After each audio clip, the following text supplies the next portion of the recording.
Selamat malam teman-teman sekalian, selamat datang untuk pertemuan rutin kita sesudah vakum pekan yang lalu. Kita melanjutkan pembahasan dalam kitab Keluaran.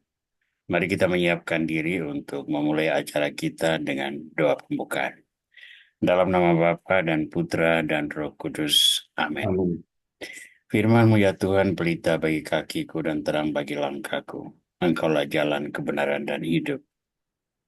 Kami berhimpun kembali dalam forum ini untuk mendalami firman-Mu. Kisah sejarah pembebasan bangsa Israel dalam kitab Keluaran yang telah membentuk identitas iman kami dan memberi gambaran perjalanan gereja kudus hingga hari ini. Dalam nama-Mu kami berhimpun agar firman itu meresap dalam hati kami, mewarnai hidup kami, menggelorakan semangat kami untuk melayani Engkau, mewartakan firman-Mu, dan membangun gereja-Mu. Berkati kami semua dimanapun kami berada, berkatilah juga teknologi yang kami manfaatkan, agar melayani kepentingan kami malam ini. Semoga di akhir hari, kami boleh bersuka cita sesuai dengan penyelenggaraan, dan memuji kemuliaan nama-Mu sepanjang hidup kami. Kemuliaan kepada Bapa dan Putra dan Roh Kudus, seperti pada Seperti pada permulaan, permulaan sekarang sekarang setelah selalu, sebenarnya dan segala abad. sepanjang Amin. segala abad. Amin. Baiklah teman-teman, mari kita menyiapkan diri untuk mendengarkan pembahasan malam ini yang akan disampaikan oleh Romo Yonas. Silakan Romo Yonas.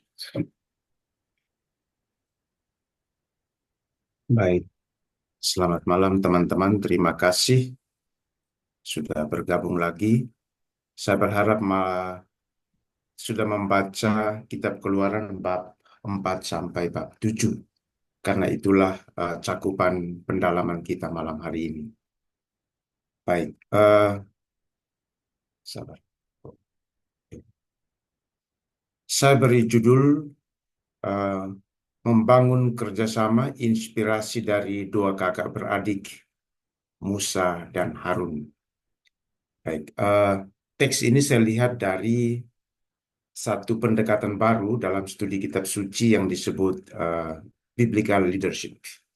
Jadi kalau dulu kita melihat ya selain sebagai karunia, tapi juga pasti ada kecakapan-kecakapan, kekurangan-kekurangan dalam diri kedua tokoh ini yang pada saatnya membuat mereka menjadi tokoh besar, tapi juga pada saat yang lain mereka begitu rapuh, seperti kita.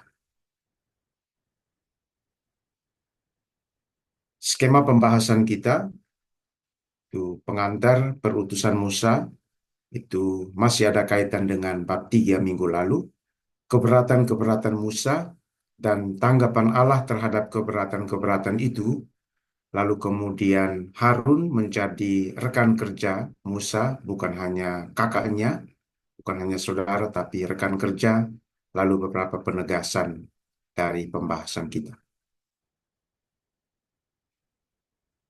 Kita masuk ke pengantar. Kisah Musa dan Harun itu bukan hanya kisah dua saudara kandung dalam keluarga, jadi bukan satu hanya kisah tentang ikatan darah, tetapi kisah tentang panggilan dan pelayanan. Kisah ini dapat ditelaah dari berbagai metode dan pendekatan. Ya, kalau yang menguasai metode dan pendekatan dengan baik, teks ini bisa dilihat dari segala aspek. Yang dapat membuat sabda Allah yang ditulis ribuan tahun lalu itu, kisah yang terjadi ribuan tahun lalu itu, genap pada hari ini ketika kita mendengarkannya. Kalau lihat Injil Lukas 4:21, pada hari ini itu present, bahasa Yunani juga sekarang.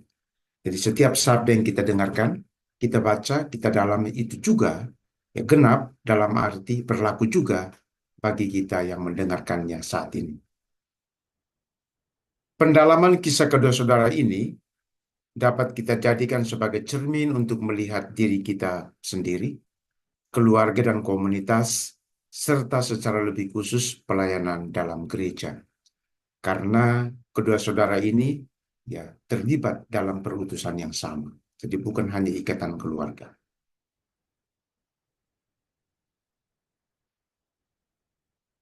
Kita lihat bagian kedua itu perutusan Musa. Memang benar bahwa Allah sendirilah yang membebaskan untuk umat Israel dari Mesir. Kita lihat bab 38, sebab itu aku turun untuk melepaskan mereka dari tangan orang Mesir dan menuntun mereka keluar dari negeri itu ke negeri yang baik dan luas, ke suatu negeri yang berlimpah susu dan madunya, ke tempat orang Kanaan, orang Het, orang Amori, orang Feris, orang Hewi, dan orang Yebus. Ya, Tuhan turun tangan. Dari catatan kejadian Keluaran bab 3 ayat 8, kita tahu bahwa ternyata negeri yang telah dijanjikan oleh Allah itu, yang berlimpah susu dan madu, lambang kemakmuran, negeri yang makmur, dijanjikan dengan sumpah, ternyata sudah dihuni oleh bangsa-bangsa lain. Ya, ada 7 ya, 1, 2, 3, 4, 5, 6. Ya, ada 6 suku yang sudah tinggal di sana. Jadi bukan tanah yang kosong. Pertanyaannya adalah, bagaimana Allah membebaskan negeri yang berlimpah susu dan madu yang ternyata sudah dihuni oleh suku-suku lain bagi umat Israel? Bagaimana caranya? Kejadian 38 memang tidak langsung memberikan jawaban, tetapi dalam teks-teks selanjutnya ditulis bahwa Allah membebaskan negeri yang berlimpah susu dan madu itu bagi Israel dengan melenyapkan atau mengenyahkan mereka. Jadi bukan dengan apa ya, datang tinggal sama-sama dulu, baru kemudian mereka berkuasa, tapi Allah itu sudah lebih dulu melenyapkan dan mengenyahkan mereka. Kita lihat dua teks ini. Maka pembacaan kita perlu menyeluruh sampai ke belakang. Teks belum selesai. Ya. Keluaran 23:23. Sebab malaikat-malaikatku akan berjalan di depanmu dan membawamu ke negeri orang Amori, orang Het, orang Feris, orang Kanaan, orang Hewi, dan orang Yebus, dan aku akan melenyapkan mereka. Teks yang kedua, 3:3-2. Aku akan mengutus seorang malaikat berjalan di depanmu yang akan mengenyahkan orang Kanaan, orang Amori, orang Het, orang Feris, orang Hewi, dan orang Yebus. Keluaran 23, malaikatnya banyak. Keluaran 33, satu malaikat saja. Kita masuk ke bagian yang ketiga, keberatan Musa dan tanggapan Allah, yang menjadi latar belakang dan dasar diutusnya Harun sebagai rekan Musa adiknya.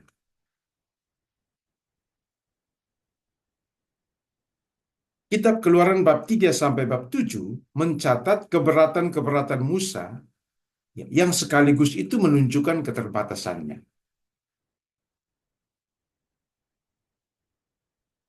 Terhadap keberatan-keberatan itu, Allah memberikan jawaban yang cocok. Ya, tanggapan yang cocok. Musa terbatasnya ini, Tuhan memberikan jawaban atau solusi yang cocok dengan keberatan dan keterbatasannya. Nah, berikut ini, slide berikut, adalah pola dialog antara Musa dengan Allah dalam Keluaran bab 3 ayat 7 menyangkut keberatan-keberatan dan keterbatasan Musa serta tanggapan dan solusi Allah yang diberikan kepadanya. Baik. Ini skemanya. Ya. Kita lihat satu persatu. Keberatan Musa yang pertama, Musa merasa tidak layak. Ya. Bab 3 ayat 11. Tanggapan Allah, Allah akan menyertai dia. Oke. Nanti kita lihat penjelasannya setelah slide ini. Keberatan Musa yang kedua, Musa tidak mengenal Allah, nama Allah. Tanggapan Allah, Allah memberitahukan namanya. Keberatan Musa yang ketiga, umat tidak akan mendengarkan Musa. Tanggapan dan solusi Allah, Allah akan memberikan tanda-tanda. Keberatan Musa yang keempat, Musa tidak pandai berbicara. Tanggapan dan solusi Allah, Allah akan menyertainya dan mengajarkan apa yang harus ia katakan. Itu bagian yang pertama, ya, sampai dia merah. Bagian yang kedua adalah keberatan Musa yang kelima. Musa minta Allah untuk mengutus orang lain saja. Tanggapan dan solusi dari Allah, Allah akan membantu Musa dan Harun untuk berbicara. Keberatan Musa yang berikut, Allah belum memenuhi janjinya. Tanggapan Allah, Allah mengulangi lagi janjinya. Bahwa dia dan Harunlah yang akan berbicara kepada Firaun supaya umat itu dibebaskan. Keberatan Musa yang ketujuh, Raja Mesir tidak akan mendengarkan Musa. Tanggapan Allah, Allah mengulangi perutusannya. Keberatan Musa yang kedelapan, Musa sekali lagi merasa tidak pandai berbicara. Tanggapan dan solusi dari Allah, Allah menjadikan Harun sebagai pembicara. Baik. Saya harap kita sudah membaca ya dari bab 3 kemarin sampai bab 7. Ya, inilah skemanya. Baik. Kalau kita melihat keberatan Musa, ya kita juga melihat diri kita sendiri. Tapi kalau kita melihat juga tanggapan dan solusi Allah, kita juga melihat campur tangan yang ilahi dan jalan-jalan yang ditunjukkan. Jadi itulah Allah. Dia selalu memberikan tanggapan dan solusi terhadap apa yang kurang dalam diri.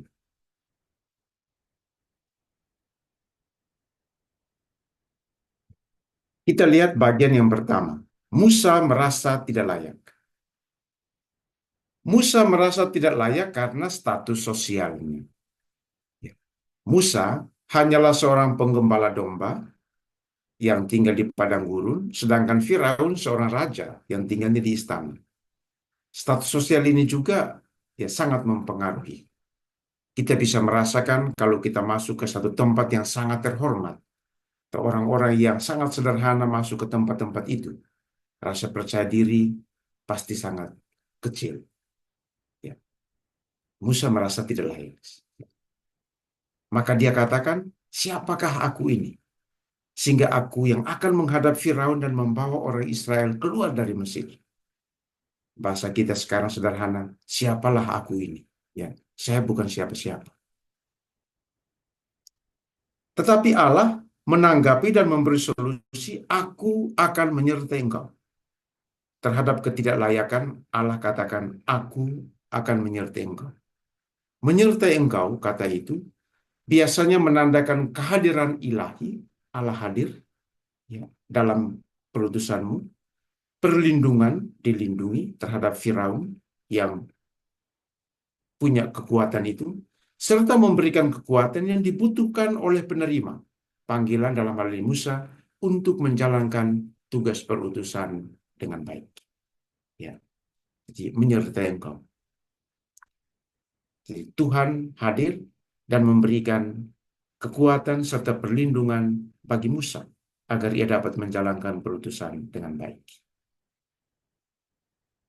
Keberatan Musa yang kedua adalah Musa tidak mengenal nama Allah. Dalam dunia politeistik yang banyak dewa, banyak ilah-ilah, Allah-Allah dengan huruf kecil, para dewa itu diindividualisasikan atau dikenal dari nama mereka. Dan itu tidak terkecuali Allah Israel.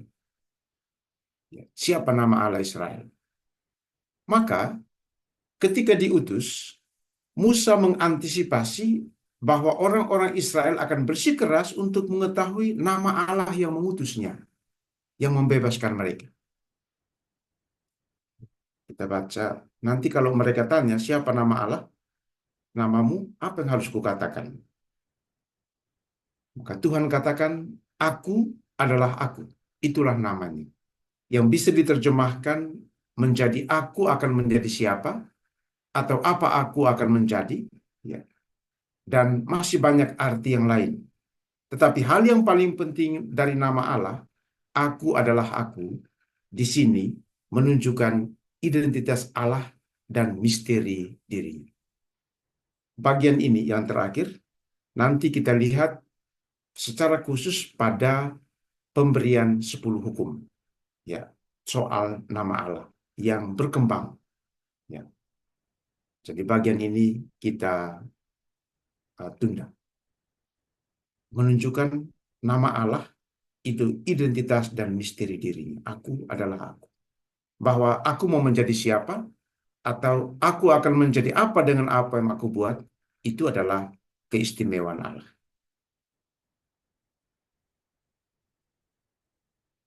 Keberatan Musa yang berikut adalah umat Israel tidak akan mendengarkan Musa.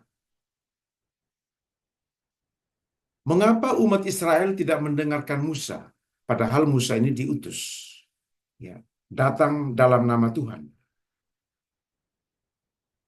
Alasannya adalah mereka tidak mendengarkan Musa karena putus asa dan karena perbudakan yang berat. Itu alasannya. Keluaran bab 6 ayat 8. Telinga orang yang putus asa dan mengalami penderitaan yang hebat, yang sangat berat, itu sangat berat untuk mendengarkan janji-janji indah dari Tuhan. Dan Musa sangat menyadari hal itu. Ya. Kita lihat misalnya perbandingan teks yang lain, ketika Ayub yang sangat menderita dikunjungi oleh 3 sahabatnya. Dari jauh ketiga sahabatnya tidak lagi mengenali Ayub, dan ketika melihat penderitaan yang begitu hebat, ketiga sahabat Ayub ini awalnya tidak tahu apa yang mau dikatakan. Maka apa yang mereka lakukan? Mereka duduk bersama Ayub di atas debu 7 hari 7 malam tanpa bicara sepatah kata pun, karena teks mengatakan karena penderitaan Ayub terlalu berat. Ya, ini juga mengajar kita untuk lebih manusiawi seperti Musa. Ya, kalau orang tadi masih ada, tiba-tiba keluar tabrakan dan mati, kita menghibur dan berkhotbah sebagai imam atau prodiakon atau siapapun. Ya, manusiawi lah. Kita tahu kita akan bangkit, tapi kita harus tahu bahwa orang-orang yang ditinggalkan itu mengalami penderitaan yang luar biasa. Mungkin kadang-kadang lebih baik kita datang duduk bersama mereka, cukup tepuk punggungnya, ya, katakan kata-kata yang pendek, karena telinga orang yang putus asa dan menderita terlalu berat itu sangat berat untuk mendengar janji-janji indah. Jadi jangan memaksakan kalau mereka belum bisa menerima pada saat itu. Manusiawi. Dan Musa menyadari hal itu. Namun Tuhan meyakinkan Musa dengan mujizat. Mujizatnya apa? Kita baca, Tuhan tanya Musa, apa yang ada di tanganmu? Tongkat. Maka Musa melemparkan tongkat itu ke tanah. Tongkat itu menjadi ular. Tuhan memerintahkan untuk memegang ekor ular itu, dan ekor ular itu kembali menjadi tongkat. Ya. Mujizat yang kedua adalah eh, ketika Tuhan memerintahkan Musa memasukkan tangannya ke dalam salah satu saku pakaiannya, dan ketika itu tangannya itu kena penyakit kulit, dan Tuhan memerintahkan untuk menariknya kembali, dan seketika itu sembuh. Itu mujizat, dua mujizat. Yang mau dikatakan itu apa? Kalau umat Israel tidak mendengarkan, putus asa, perbudakan berat, ya, nah ketika dengarkan, Tuhan mau katakan, jika tongkat yang dilemparkan itu dapat berubah menjadi ular, dan kemudian kembali menjadi tongkat, dan tangannya yang terkena penyakit kulit, itu bisa sembuh dalam waktu seketika, maka Tuhan juga dapat mengubah keadaan umat Israel dari putus asa menjadi optimis, dari perbudakan yang berat menjadi pembebasan. Itu mujizat yang menandakan dua hal itu. Dari putus asa menjadi optimis, dari perbudakan menuju pembebasan. Keberatan Musa yang berikut adalah Raja Mesir tidak akan mendengarkan dia. Usia Musa saat berbicara dengan Firaun itu 80 tahun, sedangkan kakaknya 83 tahun. Dalam kitab suci, orang yang sudah tua itu diidentikan dengan orang yang bijaksana, ya, yang sudah matang. Meskipun teori psikologi katakan usia itu juga tidak selalu menjamin orang itu dewasa. Ada yang masih remaja, muda, anak-anak, tapi sangat dewasa. Ada yang sudah sangat tua, ya bahkan sudah pikun, masih sangat kanak-kanak. Tidak selalu, tapi kitab suci identikan orang tua itu dengan kebijaksanaan. Ya, bisa lihat kitab Amsal, ya, Putra Sirah dan lain-lain. Pertanyaannya adalah, mengapa Firaun tidak mendengarkan kedua orang tua ini yang sudah sangat bijaksana? Kenapa Firaun tidak mau dengar? Alasannya adalah Keluaran 17, Firaun berkeras hati. Jadi Firaun selain dikeraskan hatinya oleh Tuhan, dia sendiri memang keras hati. Ya, Firaun keras hatinya. Orang yang keras hatinya itu sudah pasti sombong, luar biasa. Keras kepalanya juga luar biasa. Merendahkan orang lain dan tidak pernah mau mendengarkan orang lain setua dan sebijak apapun orang itu. Seperti Harun dan Musa.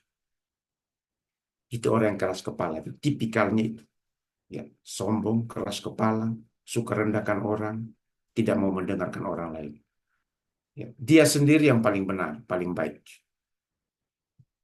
Maka ceritanya selalu tentang kehebatan dirinya, yang kadang-kadang mungkin juga itu palsu, dibuat-buat, semu. Tetapi Tuhan mengulangi janjinya bahwa merekalah yang berbicara kepada Firaun supaya orang Israel dibawa keluar dari Mesir. Itulah mereka, Musa dan Harun. Jadi meskipun Firaun itu berkeras hati, tetapi mereka, Musa dan Harun, kakak beradik inilah yang akan berbicara dengan dia. Dan Tuhan akan menempatkan kata-katanya dalam mulut mereka supaya mereka bisa berbicara dengan baik.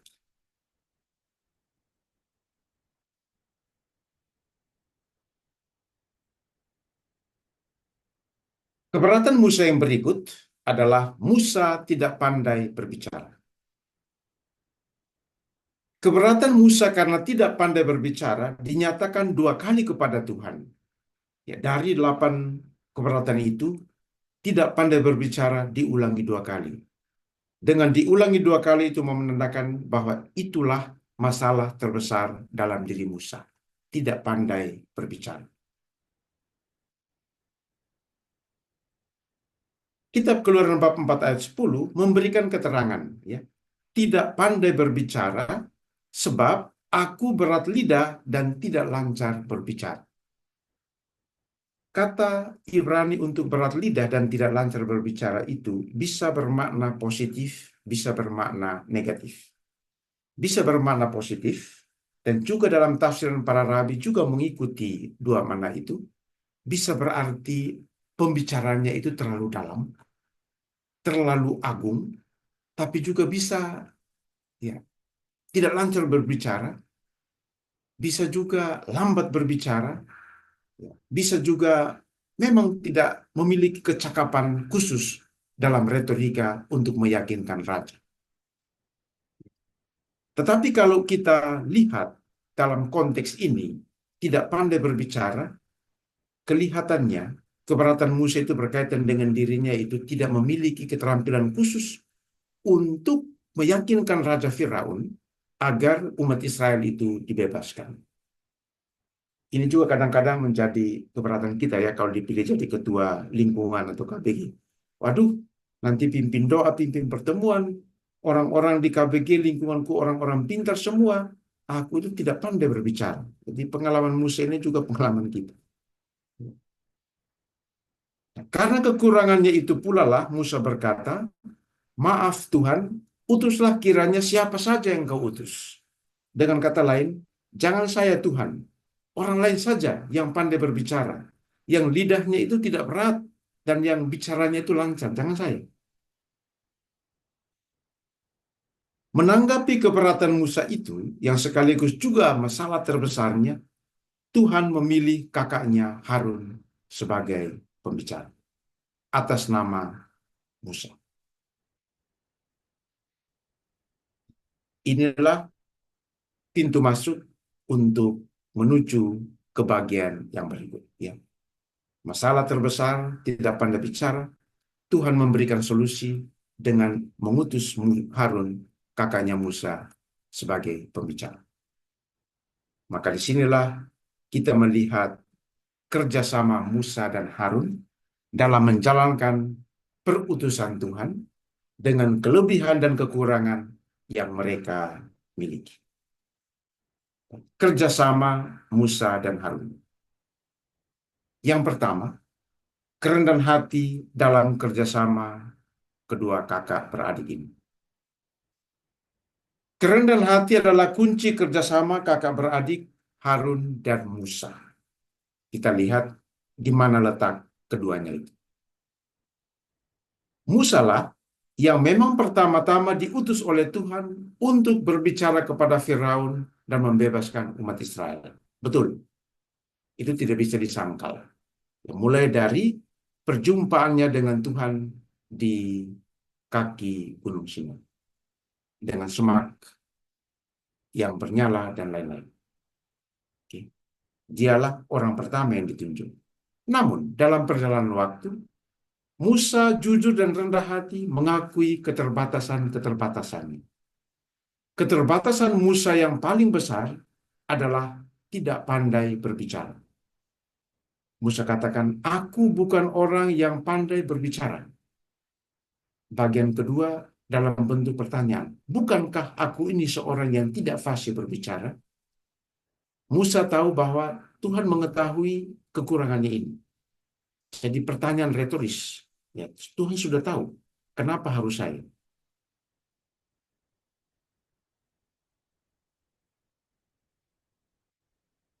Di sisi lain, Allah mengetahui kemampuan Harun yang dapat melengkapi keterbatasan dan kekurangan Musa. Dan di satu sisi, Allah tahu keterbatasan Musa. Pertanyaannya retoris. Bukankah aku ini tidak pandai berbicara?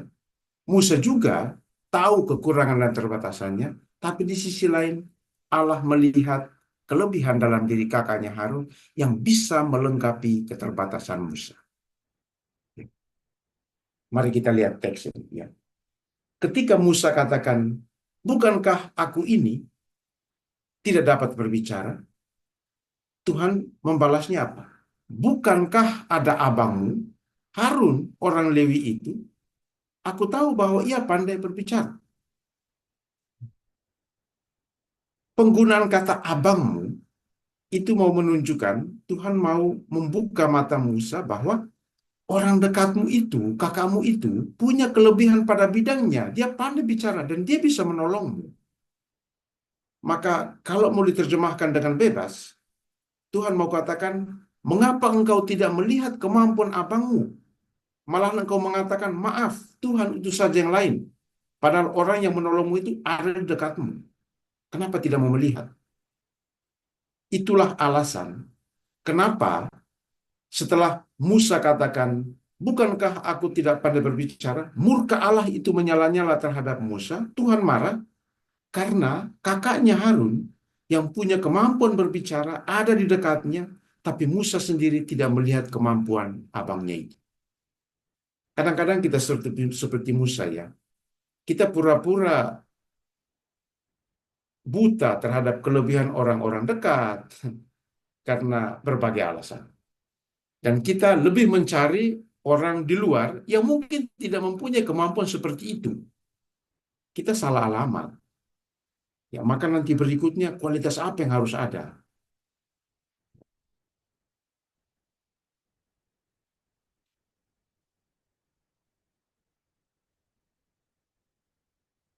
Menerima kelebihan orang lain itu membutuhkan kerendahan hati. Jelas. Di mana kerendahan hati Musa? Kerendahan hatinya adalah Allah minta agar Musa menceritakan atau mengatakan semua yang diperintahkan Allah itu kepada Harun, dan Musa melakukannya dengan rendah hati. Ini kalau kita lihat dari segi negatif, ya negatif, kita bisa katakan ini seperti ketidakmampuan Musa, sehingga Musa harus katakan ketidakmampuannya kepada Harun supaya Harun bisa membantunya.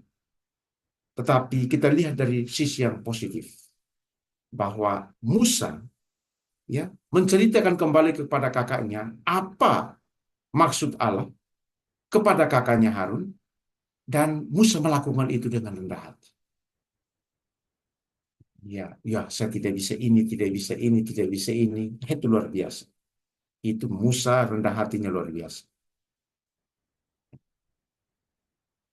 Di satu sisi, Musa menerima kelebihan abangnya, ya, yang menjadi penyambung lidah dan seperti nabi yang berbicara atas nama Musa. Ini kalau orang tidak rendah hati, tidak akan mau ditolong. Karena pertolongan itu seperti penggembosan kebesaran diri. Untuk menerima bahwa, oh ya, seperti kamu tidak pandai bicara, maka Tuhan utus orang lain. Ya, orang dekatmu, abangmu, untuk berbicara atas namamu, seperti nabi. Itu luar biasa juga kerendahan hati Musa. Tidak mudah untuk menerima ya.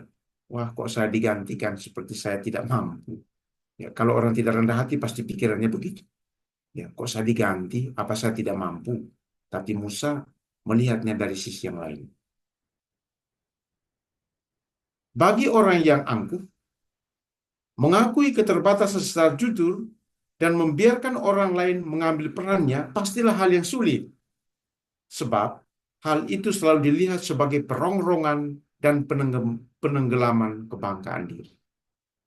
Itu sulit untuk orang angkuh, pasti tidak bisa. Tidak bisa. Untuk katakan bahwa saya tidak bisa, ceritakan bahwa saya tidak bisa, lalu membuka pintu supaya orang lain seperti Harun itu mengambil perannya, itu sesuatu yang sulit.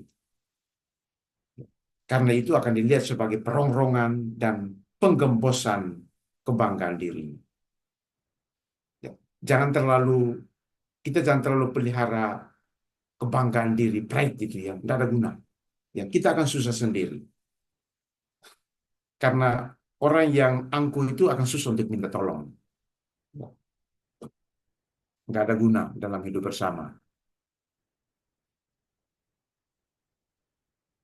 Di sisi lain, Harun juga menunjukkan kerendahan hatinya. Jadi bukan hanya Musa tapi Harun. Di mana letak kerendahan hati Harun?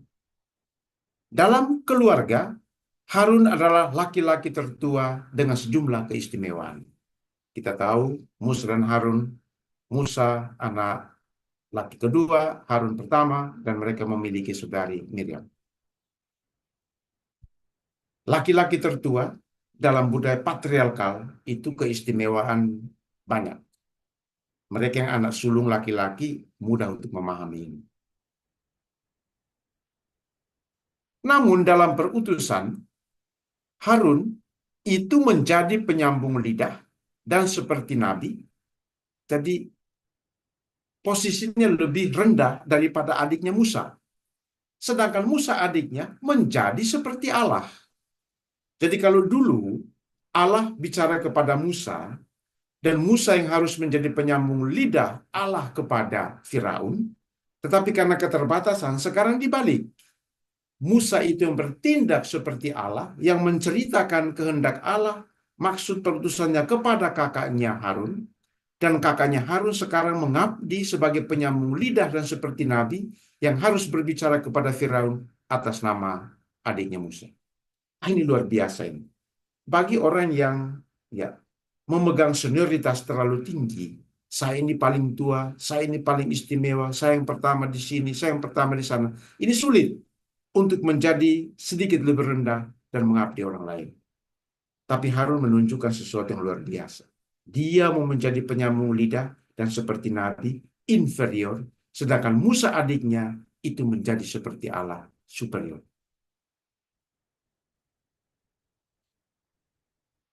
Jadi dalam hal ini, Musa bertindak seperti Allah yang berbicara kepada Harun sebagai penyambung lidah dan seperti nabi, Dan Harun harus melaksanakan sesuai dengan yang dikatakan dan dikehendaki oleh adiknya Musa.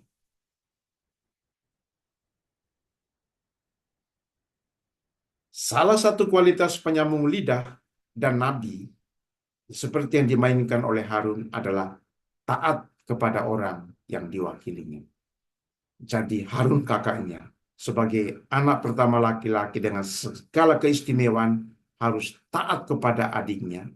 Dan taatnya ini adalah karena adiknya memiliki keterbatasan, tetapi adiknya sekarang menjadi seperti Allah yang berbicara kepada kakaknya, dan kakaknya harus tunduk dan melakukan seperti yang dikehendaki. Ini tidak mudah. Kalau taat kepada orang yang sempurna, jauh lebih gampang. Tapi taat kepada orang yang kurang, yang terbatas, bahkan mungkin di bawah kita, itu tidak mudah. Tapi itulah kualitas dari penyambung lidah Allah. Taat.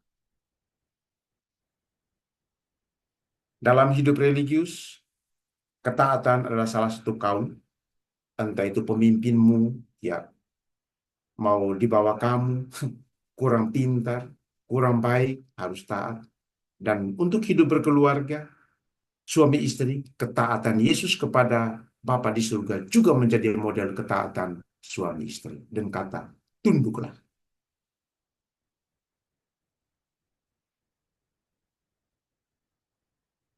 Hal yang indah dalam kerjasama Harun dan Musa adalah mereka tidak pernah saling mengecilkan. Itu indah. Dari mana kita tahu? Harus analisa teks. Meskipun Musa memiliki keterbatasan, Harun tidak pernah mengeksploitasi keterbatasan adiknya demi ketenaran dirinya, dan ia juga tidak merasa kecil hati, meski ia hanya menjadi penyambung lidah dan seperti nabi kepada adiknya. Itu dalam diri Harun. Dia tahu adiknya punya keterbatasan, tapi tidak pernah eksploitasi keterbatasan adiknya, yang adalah sekandung, serumah, demi ketenaran diri. Tetapi di satu sisi, Harun juga tidak merasa kecil hati karena meskipun ia superior karena sebagai anak pertama laki-laki, ia hanya menjadi penyambung lidah Allah dan seperti nabi kepada adiknya dan harus mengabdi dan taat kepada adiknya. Tidak pernah. Di sisi lain, Musa meskipun memiliki otoritas atas kakaknya, ia tidak pernah berlaku seperti bos kepada Harun dan mengecilkan kakaknya. Tidak pernah. Itu indah. Kenapa mereka dua itu bisa begitu? Karena mereka saling menghargai posisi dan peran mereka masing-masing sesuai rencana Allah bagi umat Israel. Mereka menghargai posisi dan peran masing-masing dengan segala kelebihan dan kekurangan sesuai rencana Allah bagi umat Israel. Saya membayangkan kalau dalam komunitas dan keluarga kita, gereja kita, pelayanan kita, ada hal yang indah seperti ini, alangkah indahnya hidup keluarga dan komunitas dan pelayanan dalam gereja. Tapi sayang, kadang-kadang kita berbuat yang sebaliknya. Kita eksploitasi kekurangan orang lain supaya kita menjadi tenar, ya ceritakan keburukan kemana-mana. Ya, lalu ketika kita diberi kekuasa, kita berlaku bosi, mental bosi, sesukanya dan mengecilkan peran orang. Ya, itu yang kadang terjadi. Dalam gereja pun sama. Kalau mau menjadi besar, janganlah mengecilkan orang lain. Kalau mau terbang tinggi, jangan injak-injak orang.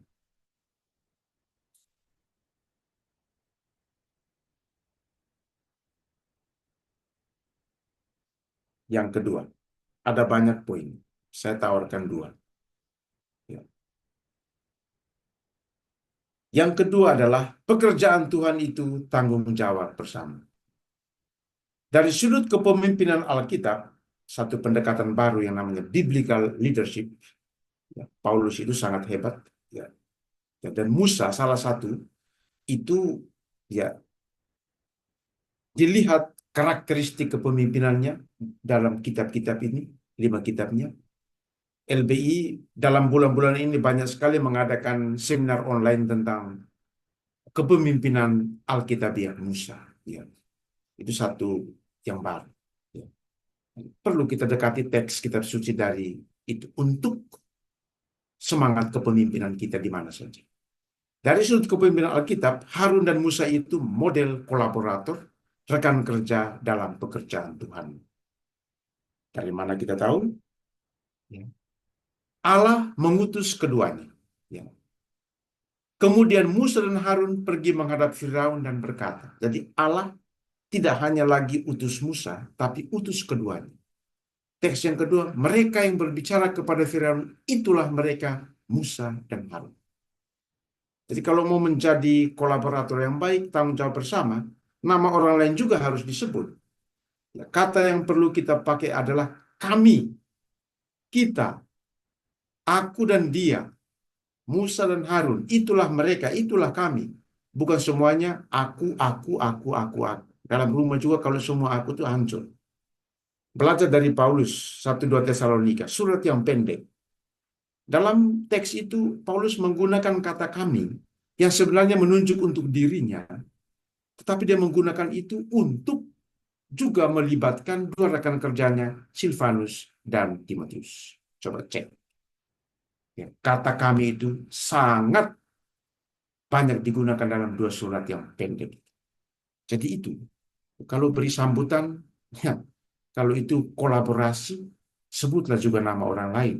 Pakailah pakailah kata kami atau kita. Jangan semua aku yang buat, aku yang buat, aku yang buat. Itu terlalu egois. Itu model. Tuhan tulis. Ya. Itulah mereka, Musa dan Harun. Tuhan selalu menyebut nama keduanya, baik secara langsung, Musa dan Harun, maupun dengan kata ganti diri mereka. Kita, kami.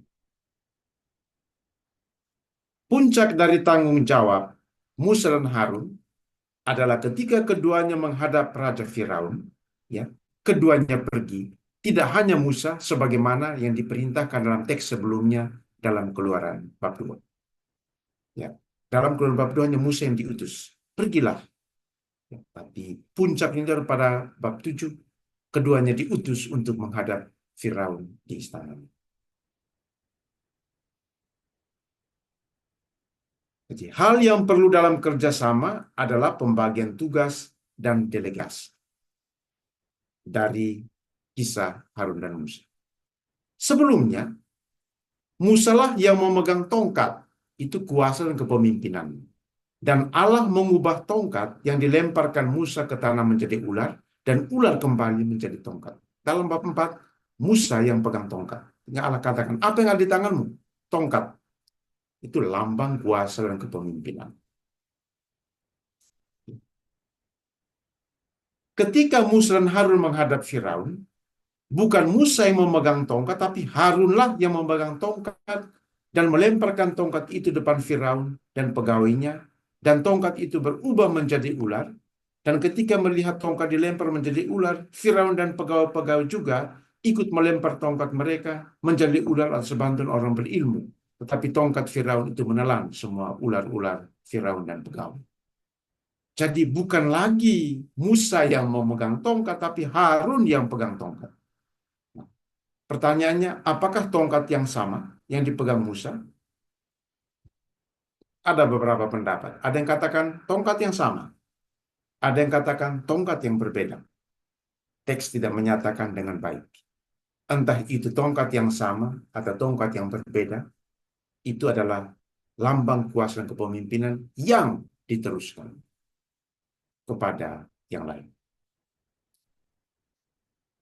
Memang yang benar adalah tongkat uskup itu satu ya dalam satu keuskupan. Nanti diserahkan kepada uskup yang berikutnya. Saya pernah mengikuti penjelasan dari seorang uskup di Indonesia. Ini itu betul. Ya. Jadi bukan setiap orang punya tongkat, tapi tongkat itu diteruskan. Sikap Musa dan Harun adalah satu kesadaran bahwa pekerjaan Allah adalah tanggung jawab bersama. Maka mereka berbagi tugas dan delegasi karena mereka saling mempercayai satu sama lain. Karena terlebih karena kesadaran itu bahwa pekerjaan Allah itu adalah tanggung jawab bersama yang harus terus berlangsung. Maka perlu melibatkan orang lain untuk memegang tongkat itu. Kita masuk ke beberapa penegasan. Penegasannya Bapak Ibu bisa tambahkan sesuai dengan apa yang ditangkap dari teks malam ini. Saya tawarkan hanya beberapa. Yang pertama, Tuhan itu mengutus berdua-dua. Sejak awal, Tuhan mengutus manusia berdua-dua, baik dalam keluarga seperti Adam dan Hawa, untuk jadi penolong yang sepadan, dan juga dalam kala pelayanan ketika ia mengutus 70 murid pergi berdua-dua, dengan tujuan agar mereka saling menolong, agar mereka saling melengkapi, sebagaimana Musa dan Harun. Jadi Bapak Ibu juga diutus berdua-dua. Ya, kami juga diutus berdua-dua dalam karya pelayanan. Itu maksud Allah sejak awal.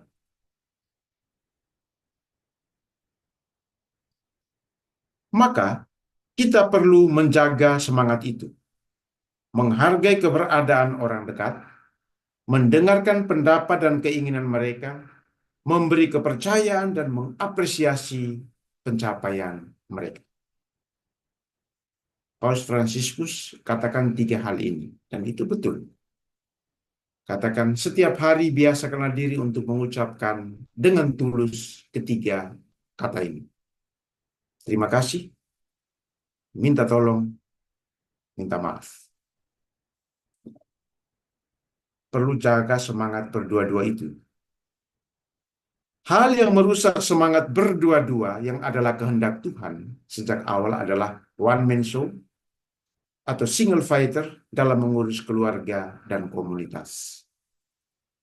Kalau menikah, tapi semua urus sendiri-sendiri, lebih baik tidak usah menikah. Itu hanya bikin kacau saja. Kalau diutus untuk melayani dalam komunitas gereja, yang adalah banyak imam, banyak suster, banyak umat, tapi Anda kerja sendiri dan mau sendiri, lebih baik tidak usah melayani, karena itu merusak gereja. Ketika Anda sakit dan mati, hancur semua itu. Ya, itu merusak.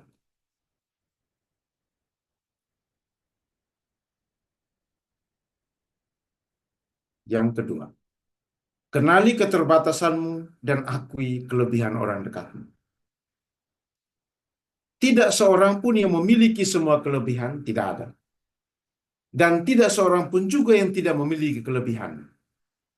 Yang benar adalah setiap orang diberi kelebihan pada bidangnya masing-masing. Kita itu ahli pada bidang kita masing-masing. Kita itu mampu pada bidang masing-masing. Maka kita harus kenal keterbatasan kita dan juga mengakui kelebihan orang lain. Tidak ada kita bisa tahu segala-galanya. Tidak bisa. Ya. Kita ahli, cakap, ya, lebih pada bidang kita masing-masing. Maka kita perlu mengenali keterbatasan diri kita dan rendah hati mengakuinya, supaya apa? Agar memudahkan kita untuk minta tolong dari orang lain di satu sisi, dan rendah hati mengakui kelebihan orang lain sebagai pelengkap kekurangan kita di sisi lain.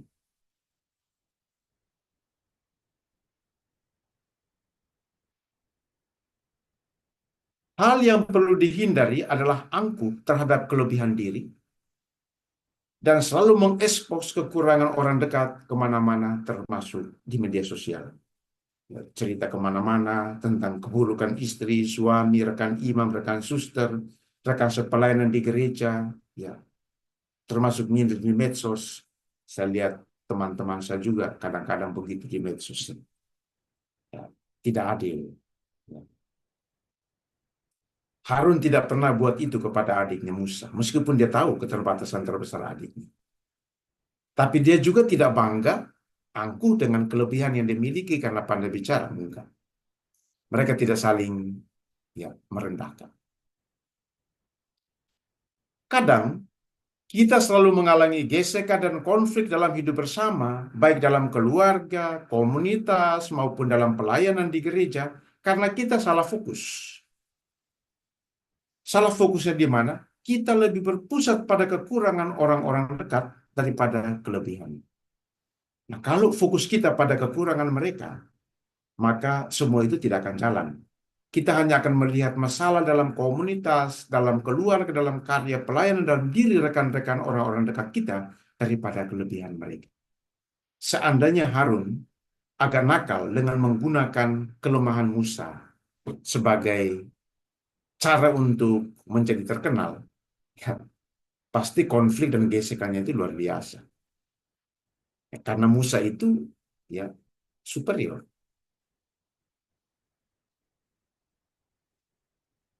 Jika hal itu yang terjadi, maka lambat laun kita akan merasa jenuh dan lelah, bukan karena mengurusi kehidupan keluarga dan komunitas yang baik, bukan karena mengurusi pelayanan dalam gereja yang lebih baik, tetapi karena energi kita habis mengurusi konflik antar pribadi yang tidak pernah selesai.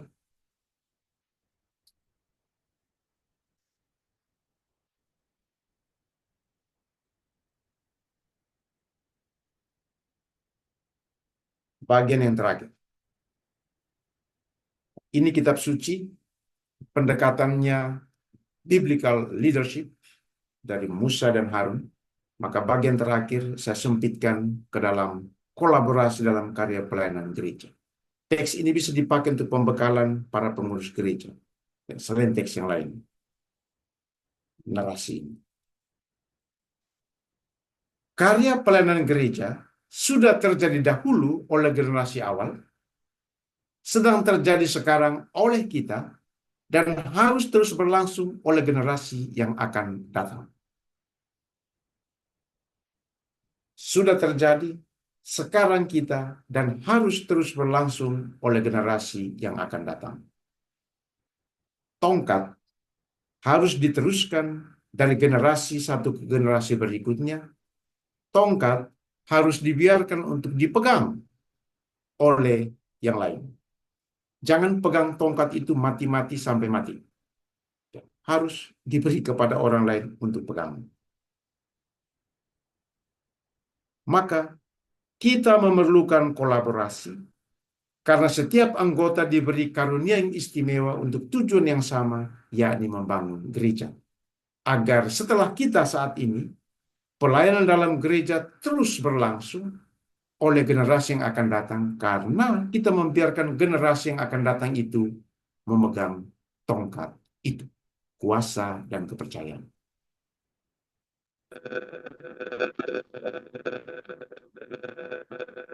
Musa dan Harun telah mengajarkan kepada kita kebenaran ini, bahwa pelayanan itu harus terus berlangsung, karena pada akhirnya mereka pun diganti oleh generasi berikutnya. Musa kemudian diganti oleh Yosua. Dan Tuhan Allah meminta Musa untuk meletakkan tangan dan membagi sebagian dari kekuatannya kepada Yosua.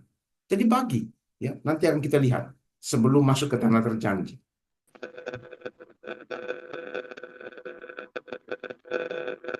Maka dalam gereja, utamakanlah pelayanan, bukan kuasa. Bisa lihat Matius 20, 25, 28. Yesus katakan, raja-raja dunia ini memerintah rakyatnya dengan tangan besi dan keras atas mereka. Ya. Tetapi Yesus katakan, tidaklah demikian di antara kamu. Jadi jangan ikut yang itu. Kuasa. Ya, bukan. Ayat belakangnya itu tentang pelayanan. Karena kuasa itu sifatnya sementara, tetapi persahabatan dan karya pelayanan harus tetap terjaga dan berlanjut ketika kita tidak lagi memegang tongkat itu. Kuasa dan kepercayaan. Karena, kenapa harus pelayanan yang utama bukan kuasa? Ya, karena hari ini kita itu seseorang, somebody, karena jabatan kita. Tapi besok itu kita mungkin bukan siapa-siapa. Nobody. Di kantor kan sama juga. Karena hari ini kita powerful, tanda tangan kita dibutuhkan di mana-mana. Tapi jangan lupa, besok powerless. Orang nggak butuh lagi tanda tangan. Maka dalam gereja, utamakanlah pelayanan, bukan kuasa.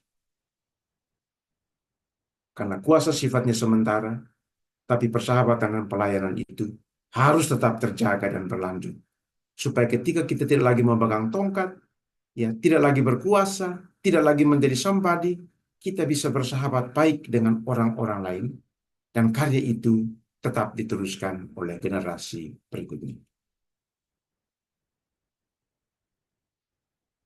Terima kasih. Ya. Bapak Ibu, itulah presentasi dari saya tentang 3 bab. Oke. Baik. Silahkan ada yang mau berinteraksi, diberi kesempatan.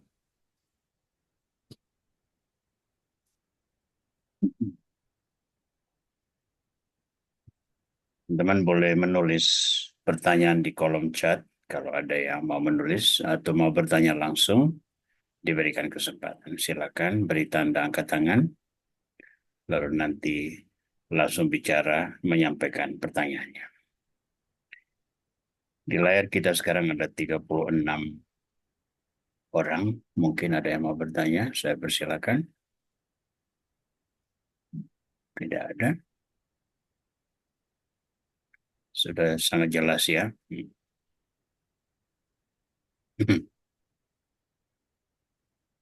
Pak Ingatan, Siora, silakan ya. Terima kasih, Watir. Eh, saya sangat kagum malam ini. Mengapa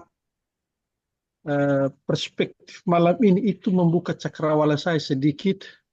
Pertama soal perutusan ya. Saya sebenarnya sedang mengetik tadi pertanyaan, tiba-tiba sudah langsung dijawab Pater Yonas mengenai perutusan Yesus berdua-dua. Tapi itu sudah langsung tadi dijelaskan Pater Yonas. Apakah perutusan Harun dan Musa ini bisa disandingkan dengan perutusan Yesus yang berdua-dua?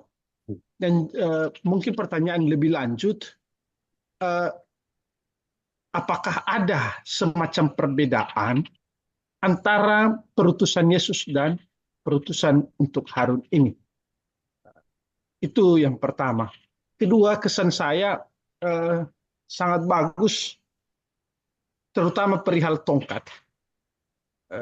Ini membuka juga wawasan saya soal yang terlalu banyak diskusi kami di dunia sekarang soal calon kepala daerah sekarang, yang ada yang sedang memegang tongkat dan berniat ingin terus memegang tongkat sehingga segala hal bisa disandingkan.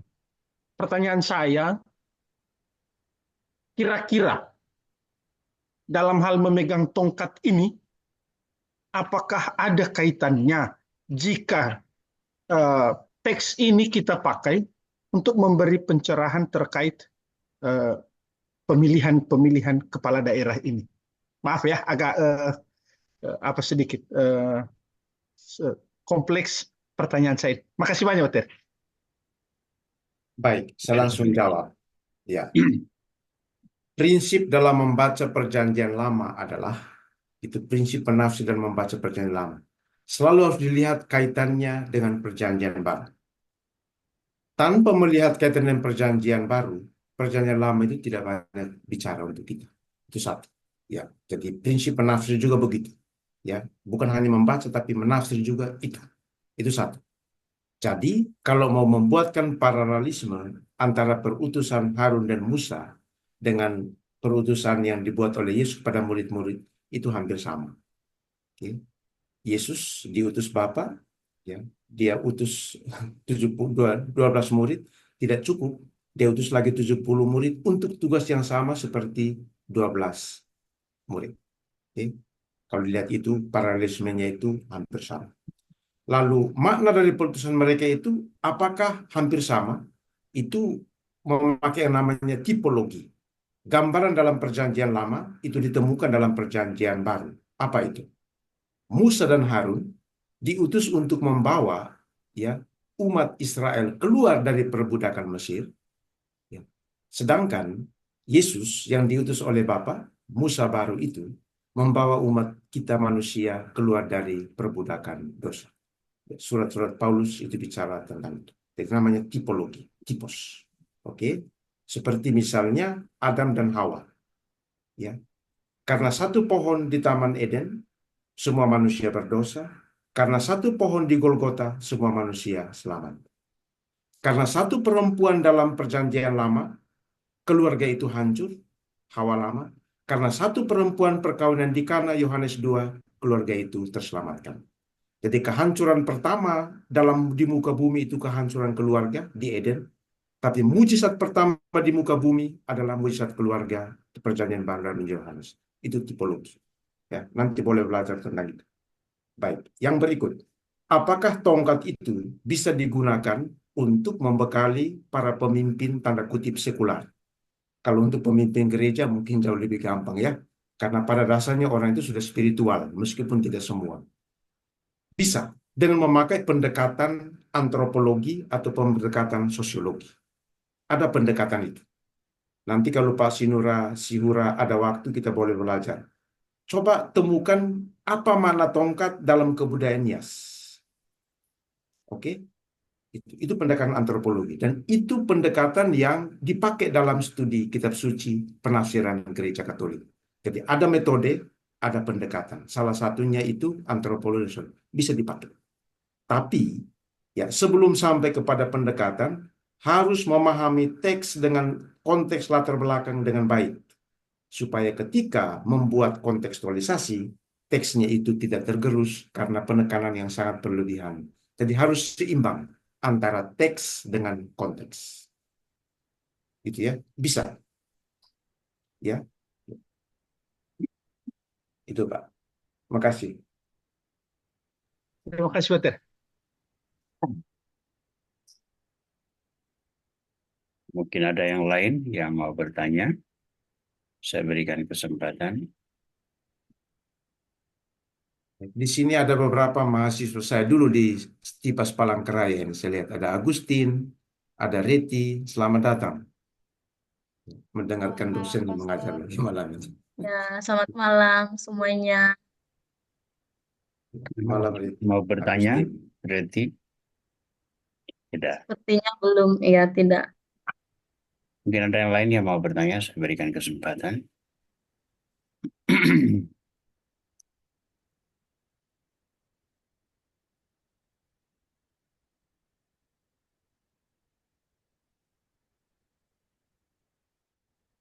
Yang rutin bertanya itu Pak Pias, ada pertanyaan. Itu dia, sudah muncul tangannya. Silakan, hidupkan mikrofonnya dulu. Ya. Malam Romo, mau Ya, bertanya. malam. Eh, Wah, ada peserta pada muda ini. ini Romo, ketika perutusan Musa itu Romo, Musa memberikan sebuah kejujuran di situ dan seperti memberikan banyak excuse, alasan gitu Romo. Eh, apakah itu juga yang diharapkan oleh Tuhan kepada kita bahwa kita itu harus sejujur-jujurnya di hadapan Dia gitu Romo. Satu itu, terus kedua tentang kerjasama. Eh, gimana ya Romo kalau memang nggak bisa jadi namanya single factor tapi seringkali posisi harus seperti itu Romo dan rasa-rasanya memang betul hari ini memang powerful besok powerless, hari ini tanda tangan kita ada harganya, besok untuk apa tanda tangan itu Romo, seperti itu Romo. Terima kasih Romo. Baik, eh, kalau kita membaca memang dua kali ya Musa secara eksplisit katakan maafkan saya ya, maafkan saya, excuse. Ya, apakah Musa itu terlalu meminta ya pemahaman dari Allah? Sebenarnya pertama-tama Musa sadar akan keterbatasan diri. Jadi itu yang penting ya. Kita perlu sadar ya bahwa kita ini bukan segala-galanya. Ya. Itu memaafkan. Maka dia katakan maaf ya saya tidak mampu bukan karena tidak mau, tapi karena dia memang sadari keterbatasan diri.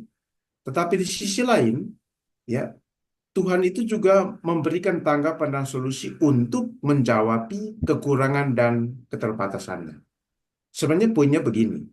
Kalau kita mau jujur, siapa juga sih di antara kita memiliki segala-galanya? Enggak ada. Maka kalau mau pesannya mau pastoral sekali, itu begini. Jangan tunggu sampai sempurna sekali baru mau melayani. Nggak akan ada. Oke?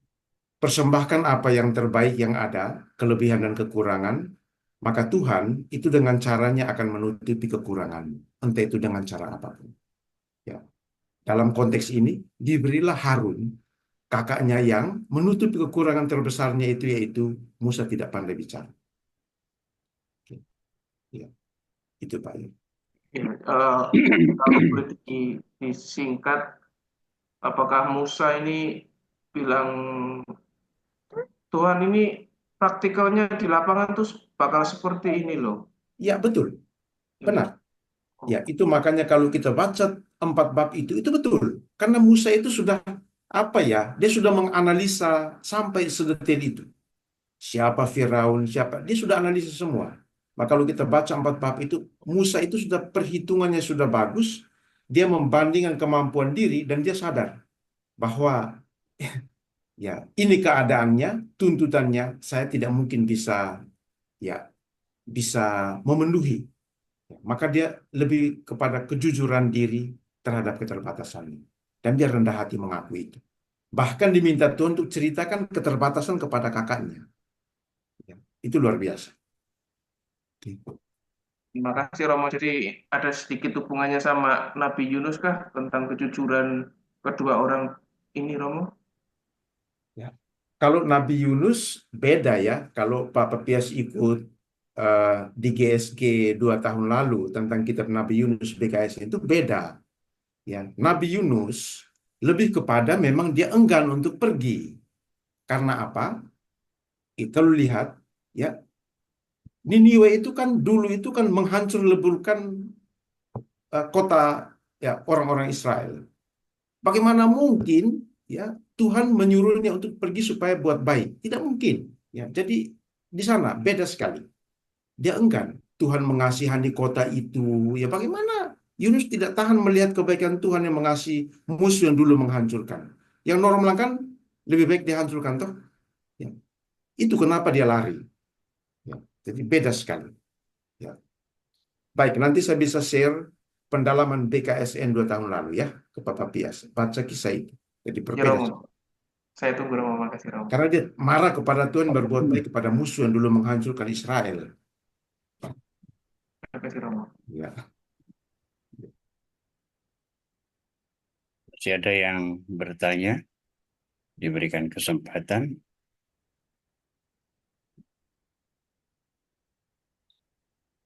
Robert mau bertanya?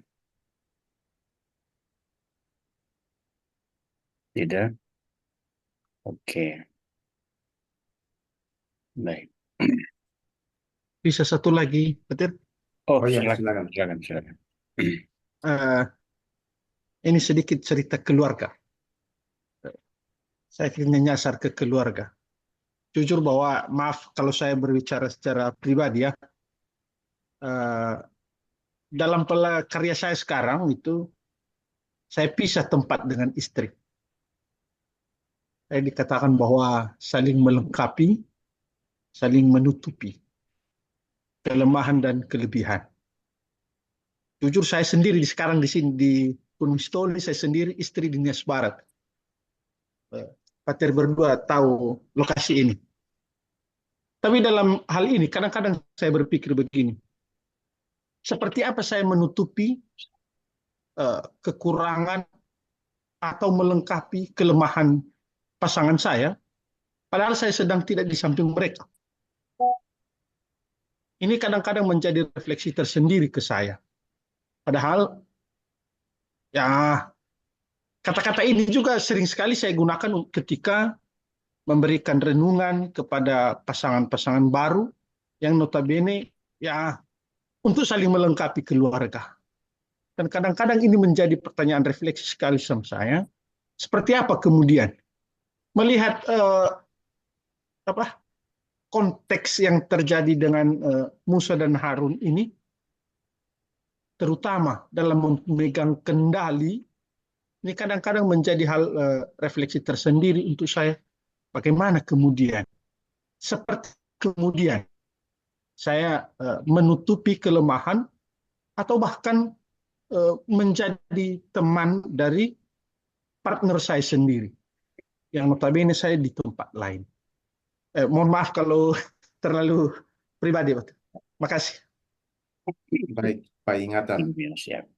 Hal yang saya apresiasi adalah bahwa kisah dokumen tanda kutip yang kuno ini itu berbicara untuk hidup kita.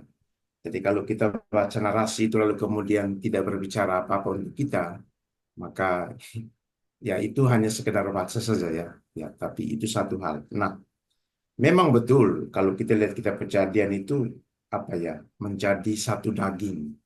Satu daging itu dalam arti yang luas, secara fisik, oke, secara emosi, secara visi, ya itu banyak ya dari kata itu. Memang pasti ya, yang diinginkan Allah pertama-tama itu menjadi satu daging yang artinya dekat secara fisik. Tetapi karena tuntutan ya banyak sekarang itu yang kemudian berjauhan secara fisik. Tetapi Pak ingatan juga jangan lupa, jarak dekat atau jauh itu juga tidak menentukan orang itu bisa menjadi sehati sepikir atau menjadi penolong yang sepadan. Belum tentu.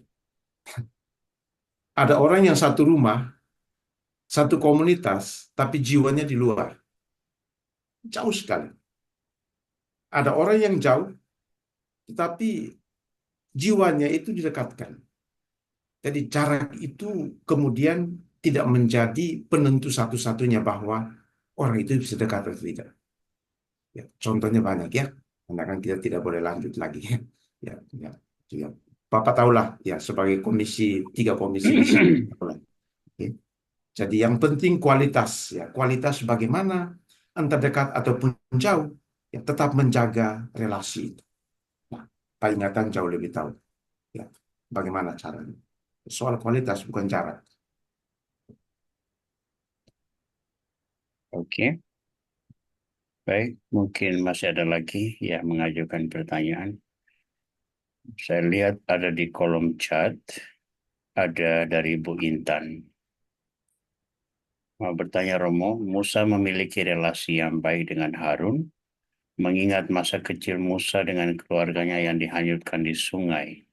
Musa dikenal dengan yang diangkat dari air. Yang saya tanyakan, bagaimana karya Allah menunjuk Harun sebagai rekan dengan Musa untuk karya Allah? Memang kalau kita lihat pengalaman masa lalu mereka yang sulit itu juga bisa menjadi pengikat ya dalam keluarga. Ya, kalau orang memaknai kehidupan masa lalu dengan benar, itu satu. Yang kedua, bagaimana Allah itu mengangkat Harun sebagai rekan kerja adiknya. Ya, saya sudah jelaskan tadi ya. Ya, Allah mengetahui kelebihan ya Harun. Dia katakan, aku tahu kakakmu, abangmu. Ya, zaman baru itu pakai kata abangmu. Abangmu itu pandai bicara. Jadi dari tugas yang diemban oleh Musa, tapi di sisi lain Musa itu memiliki keterbatasan yang adalah kekurangannya. Tapi di sisi lain lagi Allah itu melihat bahwa kakaknya itu memiliki kelebihan yang bisa menutupi kekurangan adiknya. Maka itulah latar belakang kenapa kemudian Allah itu menunjuk Harun untuk menjadi rekan kerja adiknya dengan menutupi kekurangan itu.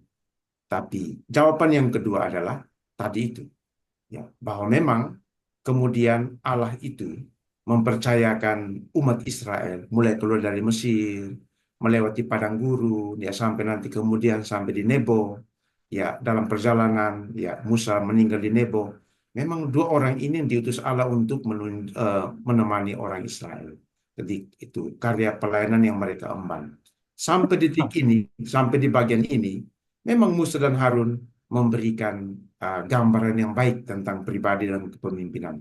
Nanti dalam teks-teks selanjutnya kita akan melihat gambaran yang lain ya tentang Musa dan Harun. Tapi itulah manusia, itulah kita. Ya, itu ya. Jadi sampai sejauh ini itulah gambaran yang perlu kita pelajari, kita miliki. Itu Bu ya. Terima Jadi, kasih, Romo. ya. Baik, pertanyaan-pertanyaan. Di kolom chat sudah habis. Mungkin Romo Yonas beri gambar sedikit tentang program selanjutnya sebelum kita mencapai 8:30. Terima kasih atas partisipasinya, pendalaman, berefleksi bersama dari narasi kitab Keluaran ini, yang mungkin kita baca saja, sebagian besar katakan membosankan. Ya. Tapi kalau kita dalami, itu banyak berbicara, Tuhan banyak berbicara untuk kita dalam hidup sehari-hari. Nanti berikutnya adalah, silahkan membaca ke-10 tulah itu. Ya, mulai dari kitab Keluaran bab 7 ayat 14 sampai bab 11. Ya, jadi 3 bab seperti malam ini. Ya, ke-10 tulah. Ya. Itu untuk KKS Selasa depan.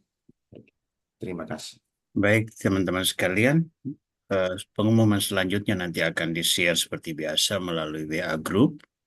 Dan bagi teman-teman sekalian, nanti kita lihat, tolong perhatikan di WA Group sehingga pemberitahuan selanjutnya untuk program kelanjutan dari malam ini.